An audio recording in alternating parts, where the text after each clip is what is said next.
dear friends and welcome back to the concluding part of this chapter. आज हम ये जो चैप्टर पढ़ रहे हैं द वाइज मैन पार्ट 2, इसी का कंक्लूडिंग पार्ट पढ़ने वाले हैं। स्टोरी ऑलमोस्ट एंड हो चुकी है, तो स्टोरी को आज कंक्लूड करेंगे, इसके साथ ही कुछ एक्सरसाइज पार्ट भी देखेंगे। तो आइए देखते हैं द वाइज मैन पार्ट 2। तो हमने पढ़ा बेटा पिछले सेशंस में कि किस तरह से भोला को जो अपनी वाइफ शांति पे इतना ज्यादा भरोसा होता है कि वो बिल्कुल बेट भी उसने लगा दी, उसने शर्त लगा ली कि उसकी वाइफ उससे नाराज नहीं होगी कि उसने घोड़े के बदले आम लाए। तो इसके ऊपर वो जो दो ठग थे वो लोग शर्त लगाते हैं कि 1000 रुपए अगर वो नाराज हुई तो तुम हमें दोगे और अगर नहीं हुई तो हम तुम्हें देंगे। तो वो शर्त जो है वो भोला जीत चुका है। आइए इसके आगे पढ़ते हैं। शांति went into the house with the mangoes. The two thugs heard their conversation with great surprise.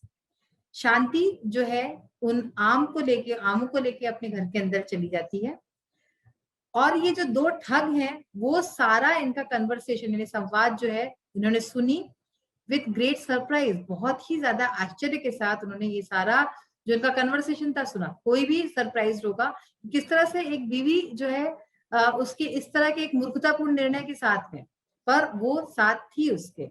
The first ठग, पहला ठग बोलता है, Bhola you have won the bet, here is the amount. तो पहला जो ठग होता है वो कहता है कि भोला तुम शर्त जीत चुके हो, ये रहा तुम्हारा अमाउंट यानी कि जो तुम्हारा पैसा था ये रहा। भोला कहता है thank you sir, so kind of you. तो वो उसको धन्यवाद बोलता है कि धन्यवाद सर, आपका बहुत बहुत शुक्रिया। द सेकेंड ठग, इस पर दूसरा ठग अब बोलता है one thing more sir, would you please tell me how you will spend this money. तो अब इस पर जो दूसरा ठग है वो पूछता है उससे सवाल कि एक चीज और सर, क्या आप हमें बताएंगे कृपया करके कि आप ये पैसा जो है वो कैसे खर्च करेंगे, कहाँ पे खर्च करेंगे। भोला कहता है आई शैल बाय अनदर हॉर्स, यानी कि जैसा कि मैंने पहले भी कहा था कि वो फिर से बैक टू स्क्वायर वन, वो कहता है कि मैं इससे अब एक दूसरा घोड़ा खरीदूंगा। तो ये जो था ये आपने देखा कि किस तरह से भोला जो है एक घोड़े के बदले में पहले तो आम लाता है और अब फिर जब उसको कुछ पैसा रुपया मिलता है तो वो कहता है कि नहीं अब मैं फिर से घोड़ा खरीदूंगा। नथिंग सक्सीड्स लाइक सक्सेस, क्या मतलब हुआ इसका कि सफलता के समान कुछ भी सफल नहीं होता। ठीक है, सफलता, सक्सीड्स लाइक सक्सेस, सक्सेस यानी सफलता, सफलता के समान कुछ भी सफल नहीं होता, सक्सीड्स यानी सफल होना। अब देखिए एक्सरसाइजेस में first of all read and learn, पढ़ो और लर्न करो, याद करो।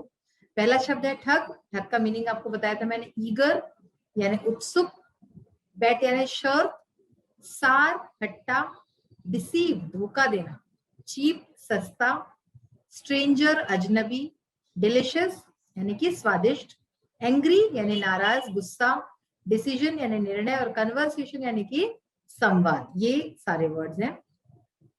Now see tick the correct option. इसमें मैंने जैसे आपको बताया था कि तीन तीन ऑप्शंस दिए हैं, तो आपको एग्जाम में भी ऐसे ही आएगा। तो you have to read all the three options और फिर आपको जो है अच्छे से समझ के जो ऑप्शन है उस पर टिक करना होगा।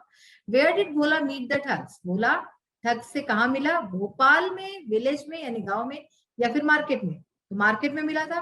व्हाट डिड द ठग्स से टू भोला, ठग जो थे उन्होंने भोला से क्या कहा, टू हैव अ बेट, शर्त लगाने को, to throw the mangoes, mangoes जो थे आम को फेंक देने को, या फिर टू सेल द मैंगोज, आम बेचने को। तो सबसे पहले अगर आप याद करो तो उन्होंने कहा था कि आम बेचने को कहा था, तो ये ऑप्शन जो है सही है।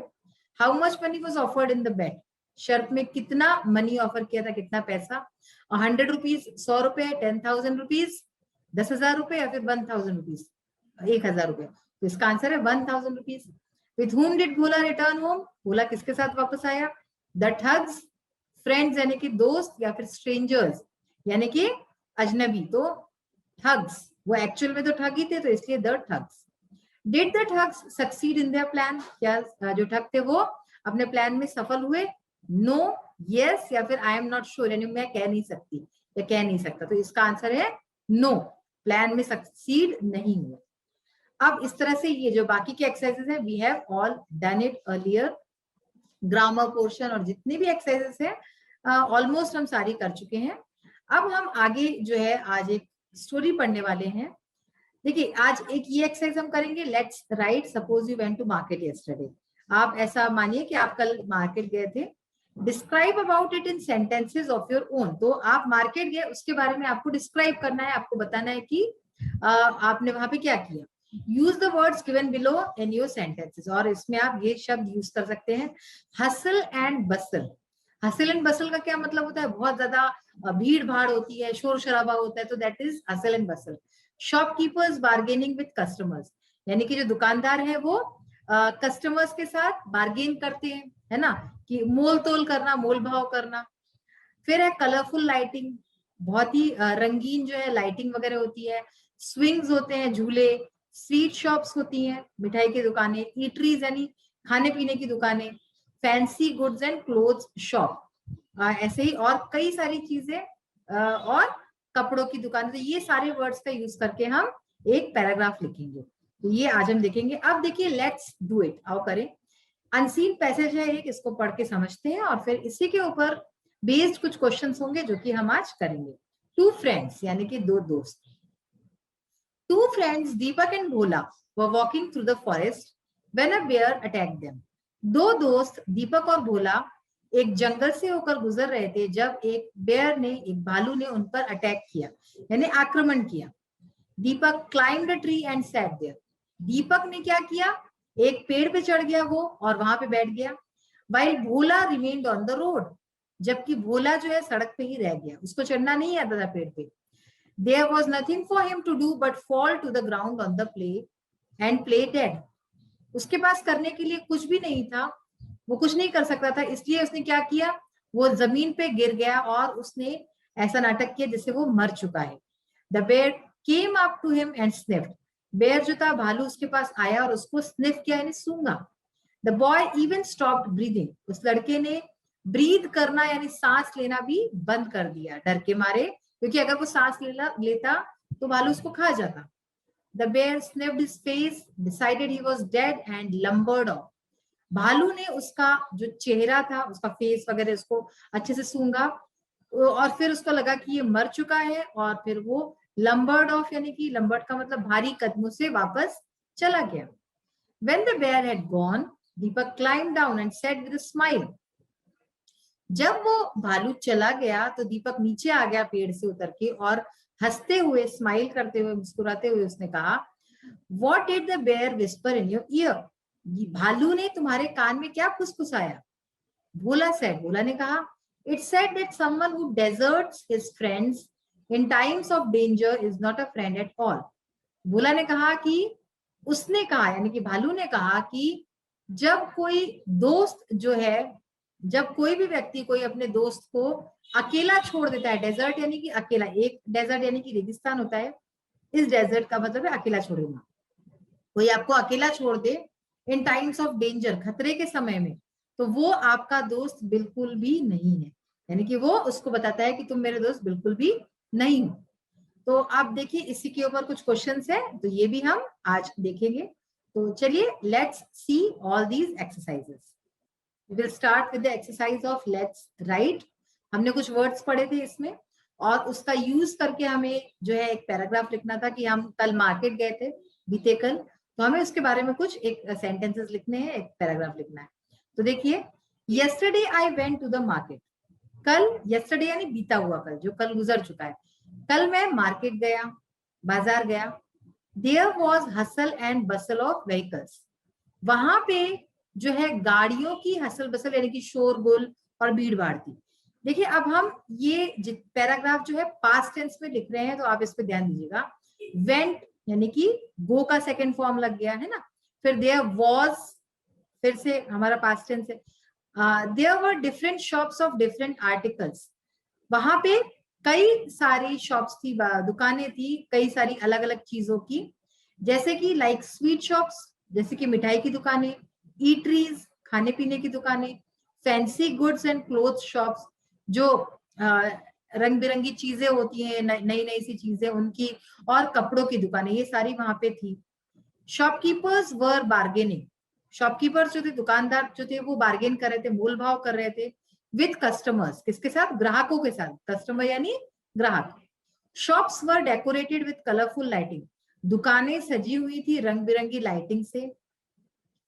Children were swinging on the swings, बच्चे जो है वो झूलों पे झूल रहे थे। तो ये हमने देखा। इसमें देखिए वर हम कहाँ लगाते हैं, जहां पे भी प्लूरल होता है, और वॉज जहां पे भी सिंगुलर होता है। इसके साथ ही जितने भी हमारे वर्ब्स होते हैं, क्रिया शब्द, उनमें हमने ईडी लगाया या फिर उसका सेकेंड फॉर्म यूज किया है। अब देखिए लेट्स डू इट। यहाँ पे हमने एक जो पैराग्राफ पढ़ा था टू फ्रेंड्स के ऊपर, तो उसी के ऊपर कुछ क्वेश्चंस है, देखते हैं।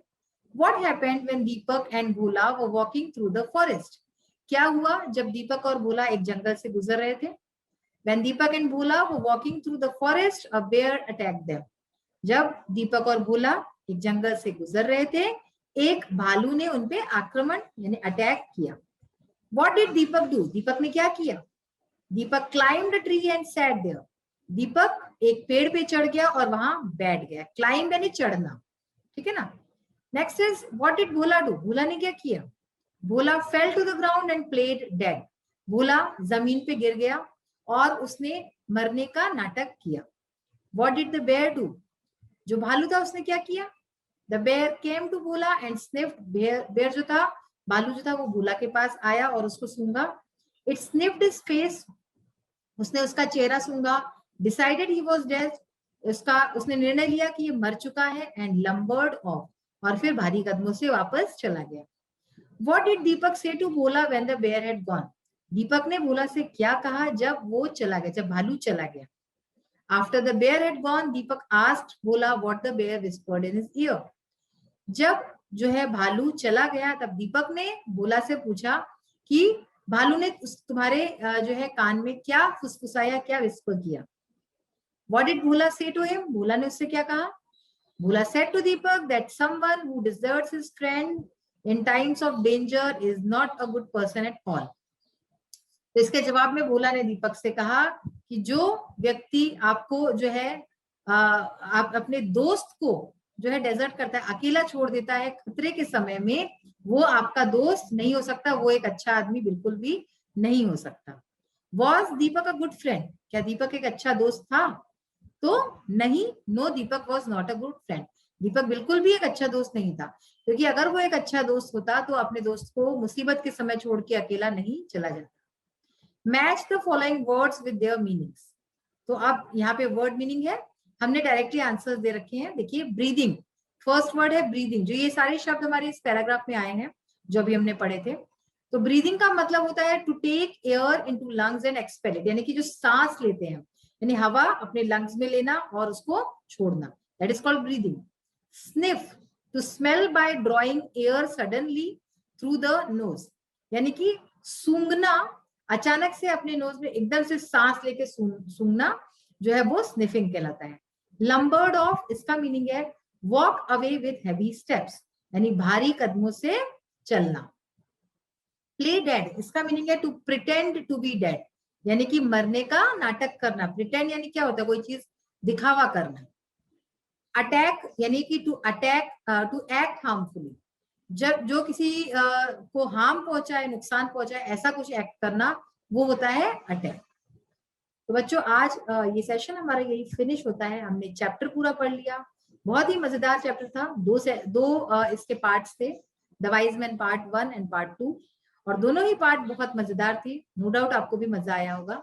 इसके जितनी भी एक्सरसाइजेस हमने जो है पढ़ी है, आज पढ़ी और भी पिछले सेशंस में पढ़ी, उसको आप अच्छे से देखिए। जो आपके जितने भी अनसीन पैसेजेस आते हैं आपके एग्जाम में अलग ही आएगा, तो इसके लिए आप प्रिपेयर्ड रहिए कि आपको आंसर्स किस तरह से देखने चाहिए और करना चाहिए। बच्चों आज जो आप घर बैठे इस तरह से ये मेरे वीडियोस देख रहे हैं, सिर्फ मेरे ही नहीं और भी अलग अलग सब्जेक्ट्स के वीडियोस देख रहे हैं, this is possible only because of Aas Vidyalaya. Aas विद्यालय की वजह से ये सारा चीज संभव हो पा रही है। आस विद्यालय 6 to 10 क्लासेस 6 to 10 के आपको पूरा कोर्स आपको इसमें मिलेगा, सारे सब्जेक्ट्स मिलेंगे, जितने भी मेन सब्जेक्ट्स हैं आपके, English, Hindi, maths, science, social, तो ये सारे सब्जेक्ट्स आपको मिलेंगे। इनका भरपूर फायदा उठाइए, सारे वीडियोस अच्छे से देखिए, उनको समझिए। अगर आपको कुछ क्वेरीज हैं, डाउट्स हैं, तो इवन वो भी आप पूछ सकते हैं टीचर से। तो इन सब चीजों का फायदा उठाइए, अपने फ्रेंड्स को भी बताइए कि वो ये देखिए, और अच्छे से अच्छे मार्क्स से फिर आप पास हो सकते हैं। तो बच्चों इसी नोट पे आज का सेशन ये फिनिश करते हुए मैं आपसे इजाजत चाहूंगी। नेक्स्ट सेशन में हम फिर मिलेंगे, तब तक के लिए have a nice day. Thank you, bye.